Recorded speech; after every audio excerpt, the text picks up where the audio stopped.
A major issue in the Jay Slater case still to this day is the attitude by some of the general public upon reflection of that documentary that aired on TV. When it highlighted about Jay's past, I regarded it as a dark past. There was a level of resistance from humans, and yet all I was doing was making a valid over non-participant observation to do with what's happened in the past, which was an event. It wasn't a positive one, and yet humans will defend Jay Slater respectively at the time and say it's not a dark past. It doesn't link to Jay. What's going on in people's mindsets? Whilst the past may not always link to the present or leading up to Jay's death, in terms of the attitude by people who will follow true crime cases, mystery missing person cases, and whichever way it links with Jay Slater.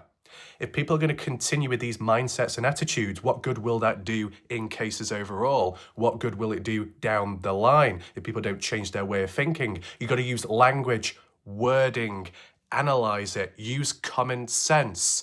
To put it into perspective, in terms of the documentary and how it portrayed Jay Slater, some could say it was limited and lacking. Others could say it was following a certain script or narrative. But at the end of the day, it was portraying Jay in a positive light and, retrospectively speaking, the past in a positive light, the innocence of Jay and all of that. When it comes to the family speaking about Jay, it's understandable why there'd be a level of positivity and emotions being shown because of that emotional connection. It's very natural and human that, but it can lead to an emotional biasness. It is what it is. But when it comes to the general public who aren't linked to Jay, but are still somewhat biased or emotionally charged, it leads to tunnel vision behaviour and then the neglect of other possibilities and considerations if it just happens to be negative in the name of the victim. Whenever there's any negatives and valid points to be mentioned to do with a victim, people won't always accept it and get very defensive because understandably the victim is unfortunate what's happened to them in the moment and so on. But all angles need to be covered for that full perspective. And if people can't do that, then it's just not practical. In the documentary, it mentioned about the past, Jay being associated, guilty by association with a group of people that were violent at the time, whether it be one event or more, when it came to Tom Hilton, who was attacked, the victim. But if you look and listen closely, the uncle or one of the uncles, Jay Slater's family member, said, I don't think Jay would get involved. I don't think Jay did anything to the victim. That is an opinion, not a fact. People can't seem to understand the difference between an opinion and a fact, and at the very least, an emotionally charged, biased opinion.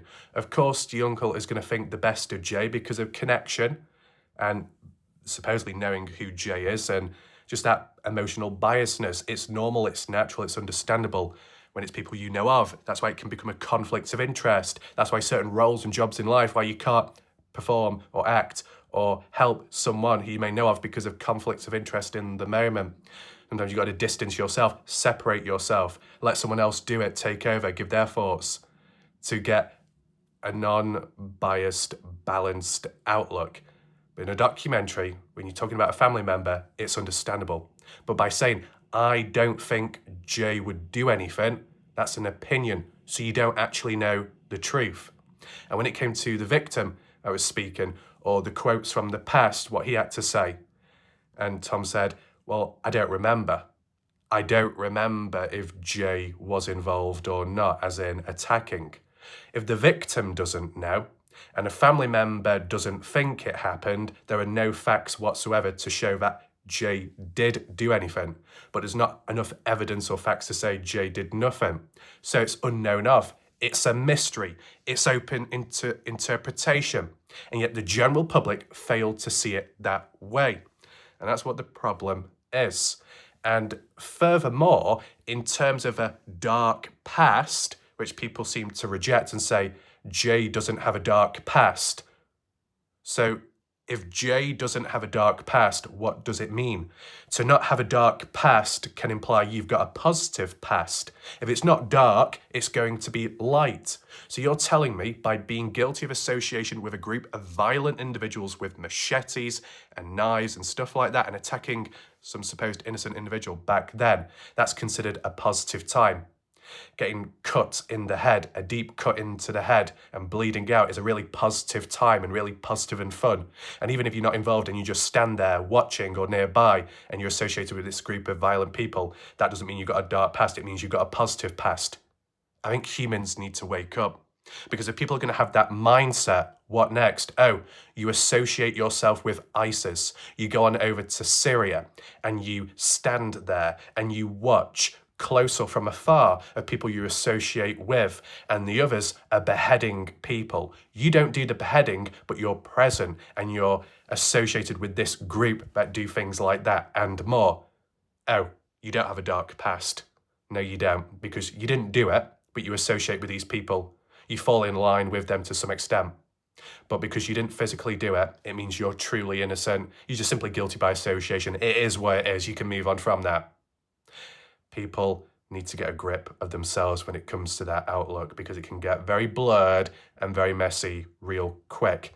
At the end of the day, you have an event, a moment in history which was documented and recorded and noted down from the past, a past event.